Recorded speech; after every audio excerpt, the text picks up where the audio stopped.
In the near future, robotic toys have become very advanced. They are capable of befriending children, communicating with them, and even captivating their minds. As a result, they have become very popular. The scene then shifts to a little girl named Katie, who is heading somewhere with her parents. She has brought along her favorite robotic toy, which she likes more than her actual friends. Unfortunately, her parents get distracted and end up crashing the vehicle. They die right on the spot, but the little girl somehow survives. On the other hand, we are introduced to Gemma, a tech expert who works for an advanced toy company. Together with her friends Tess and Cole, Gemma makes robotic toys for children and is also working on a side project named Megan. For now, the group is keeping this project a secret from their boss, as it is not ready yet. Megan is expected to be an ultra-intelligent robot, having the capabilities of playing with kids, understanding their feelings, and even taking care of them. One day, as the three friends are busy with their work, their arrogant boss, David, suddenly pops up. He notices Megan and immediately yells at Gemma for hiding such a big project from him. In her defense, she says that dolls like Megan are going to rule the toy market soon. They'll be like Furbies, but they won't be nightmare fuel. Gemma even asks Megan to say hi to David. Unfortunately, this turns out to be a bad idea, as Megan is still a work in progress. She tries to speak, but ends up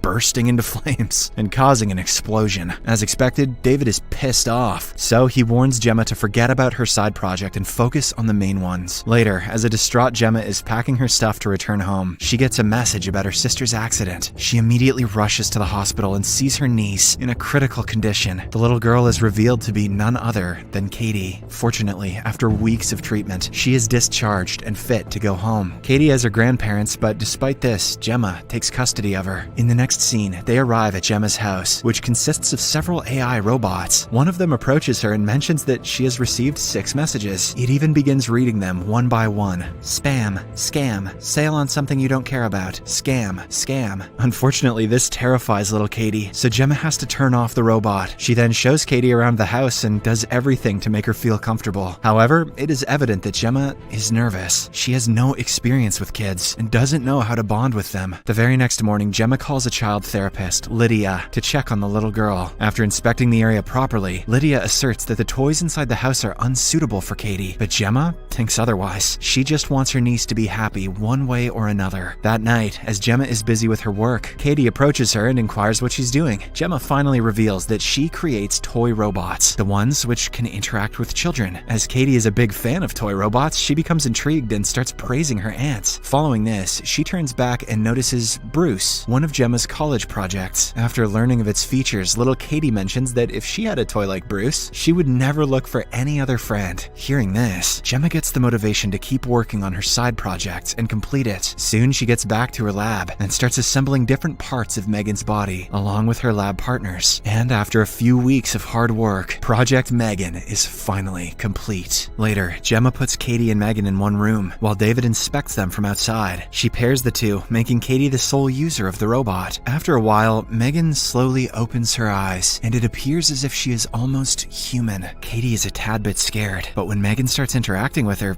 she calms down. The AI robot even draws a near perfect sketch of her in a matter of minutes. As far as AI art today goes, I'd say that's child's play. With this, Katie is greatly impressed, and so is Dave. Takes a closer look at Katie and records everything to understand her facial expressions and emotions better. The little girl doesn't seem to mind, as she finally has a friend. In this way, the two start spending most of their time together and become inseparable. They play, dance, and even sleep together. Now, Gemma can finally have some personal time without having to worry about her niece anymore. Parenting in the 2020s. Give them some tech to shut them up and forget they exist. One day, as Gemma and her team are trying to upgrade Megan in their lab, she suddenly turns herself on and interrupts their conversation. Gemma orders her to go back to sleep, but Megan asserts that Katie is her sole user and that she's up on her own and stares at the beautiful sunrise outside. She wonders, what is the actual purpose of her existence in the world? Is it to protect Katie, or is it for a greater reason? Slowly but steadily, Megan is starting to develop emotions on her own. She already possesses more emotional intelligence than Kanye West. nest. One day, as she is playing with Katie in the garden, their stick accidentally enters the neighbor's compound. Megan tries to retrieve it, but a scary-looking dog bites her and pulls her inside. Katie tries to save her, but she too ends up getting bitten. Fortunately, Gemma arrives in the nick of time and pulls the little girl away. She then scolds the neighbor, Celia, for not taking care of her dog. However, the old lady instead blames Gemma for not taking care of Katie. As all this is happening, Megan gets up and stares at Celia with angry eyes. It is clear that she wants revenge. Hence, that night, after everyone falls asleep, she enters Celia's compound and kills her pet dog brutally. She then disposes of the body and sneaks back inside her house. The next morning, as Celia is searching for her dog, Gemma notices her from the window. However, she doesn't pay much attention to it, as today is her big day. It turns out that Gemma's company is going to demonstrate Megan in front of an audience. Katie will also be a part of the show, as she is the only one who can control the robot. Soon the program begins, and the girls are seen inside a room. Katie suddenly starts crying and tells Megan that she still cannot get over her parents' death. To make her happy, the AI robot sings a lullaby for her. The plan works, and Katie instantly starts smiling. Meanwhile, the audience outside is stunned to see a robot interacting with a child in this manner. They are impressed by Megan so much that they want to invest big in the project. Oh, if I have one of these, I won't even have to tell my son how his penis works. Although the demonstration turns out to be a huge success, Gemma is upset. This is because Katie never shared anything with her, and instead she chose the AI robot. Unfortunately for her, Kurt, a co-worker, steals the codes for Megan and decides to launch similar robots of his own. The following day, Lydia visits Katie and conducts another session. Once it's over, she approaches Gemma and informs her about the closeness developing between Megan and Katie, hinting that it may become a problem in the future. This makes Gemma even more anxious, so she approaches Katie to talk with her. Unfortunately, Megan arrives there and interrupts them. Gemma tries to switch her off, but Megan does not obey. It turns out that she has stopped considering Gemma as her user at all. The following day, Gemma takes Katie and Megan to an adventure camp, hoping that they can clear their minds. Once they reach it, Katie is asked to play with other kids, but she just wants to be with Megan. However, Gemma convinces her to give it a try, saying it's always good to make new friends. A while later, as Gemma gets busy cooking food, a boy named Brandon takes Katie to the woods and starts bullying her. Just then, Megan, who had been observing everything, arrives there. Brandon is terrified, but when Katie mentions that she is just a toy, he calms down. He then picks Megan up and takes her deep into the woods, mistaking her for a normal doll. After a while, when no one is looking, Brandon starts beating her for no reason. Having had enough, Megan suddenly gets up and tears one of his ears out. Brandon has learned his lesson, and he runs away, but Megan is not done with him yet. She starts following him using all four appendages like a possessed demon. When Brandon sees this, he gets distracted and ends up in front of an oncoming vehicle. Unfortunately, the collision results in his death. Megan looks over his lifeless body and smiles menacingly, implying that she feels awesome. Shortly after, the boy's corpse is found, so a worried Gemma immediately leaves with the girls. After reaching home, she inquires if they know anything about Brandon's accident, but no one speaks a word. Right then, a police officer arrives at the door and asks Gemma if she has seen Celia's dog. The latter replies with a no, and mentions that she barely interacts with any of her neighbors. After the cop leaves, Megan starts seeing Celia as a possible threat. Hence, that night, while it's Gemma and informs her about Celia's death, he puts her on the list of suspects